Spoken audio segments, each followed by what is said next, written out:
दोस्तों रमजान में 70 गुना सवाब बढ़ जाता है हर नेकी का। अगर आप मान लो एक रोजा रखते हैं तो वो 70 गुना हो गया, एक नमाज पढ़ते हैं 70 गुना हो गया, 1 रुपए सदका करते हैं तो 70 गुना सदके का सवाब हो गया, एक नफिल नमाज पढ़ते हैं तो 70 गुना नफिल नमाज हो गया, एक नेकी कुछ भी आप कर लें, खाना खिलाएं एक आदमी को तो 70 गुना उसका सवाब है।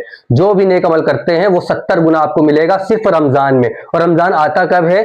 11 महीने कंप्लीट होने के बाद जो 12वां महीना है उसमें आपका जो है रमजान आता है। समझ लीजिए 11 महीने के बाद 12वें महीने में रमजान एक महीने की आता है।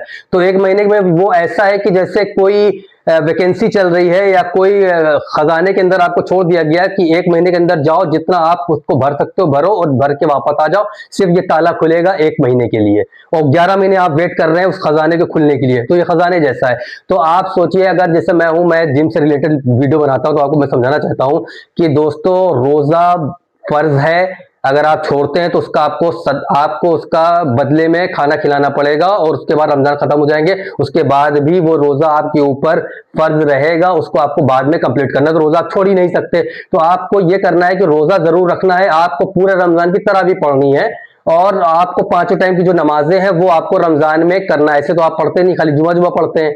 जो माशाल्लाह लोग पढ़ रहे हैं उनको तो खुशामदीद, और जो नहीं पढ़ रहे हैं वो रमजान में पढ़ते हैं तो रमजान में 5 टाइम की जो है पढ़ना है। तो आप जब इसमें करेंगे तो आपका जो बॉडी है, जाहिर सी बात है थकान होती है और बॉडी को इतना परेशान नहीं करना चाहिए कि बॉडी पे आपका हक है। जैसे बोलते हैं कि आप हराम मौत नहीं मर सकते हैं, क्योंकि आप अगर आपको जबरदस्ती आपको मारेंगे तो फिर आपको उसका गुनाह मिलेगा। तो बॉडी को आप अपना जबरदस्ती आप नहीं परेशान कर सकते, बॉडी का भी आप पे हक है। तो आप बॉडी को क्यों परेशान करें कि आपको जो रमजान में इबादतें करनी है, जो सवाब लूटना है, उसको आप लूटने के चक्कर में जब आप जिम जा रहे हैं तो मालूम पड़ा कि आपके पास ना एनर्जी है ना स्टेमिना है, और जिम के चक्कर में आप तरावी भी छोड़ रहे हैं, आप नमाज छोड़ दे रहे हैं और आपकी फिर वीकनेस आ गई तो आपका रोजा भी छूट गया। तो ऐसा काम आप मत करिए कि आपका जिस वजह से रोजा छूटे, तरावी छूटे।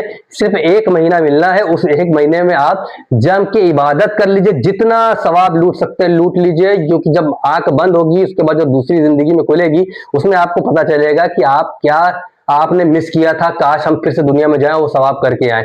तो प्लीज जिम जरूरी नहीं है और ये सवाब लूटना बहुत जरूरी है, ये रमजान बहुत जरूरी है और ये रमजान का एहतमाम करें, पूरे रमजान की तरावी पढ़ें, पूरे रोजे रखें, 5 वक्त की नमाज पे पढ़ें और कुरान, मैं तो 3 कुरान मुकम्मल करता हूं एक रमजान में। तो आप कोशिश करिए कम से कम एक कुरान मुकम्मल कर, तो डेली आप कुरान पढ़ेंगे, एक पारा भी पढ़ेंगे तो 30 दिन में 30 पारा कंप्लीट होगा।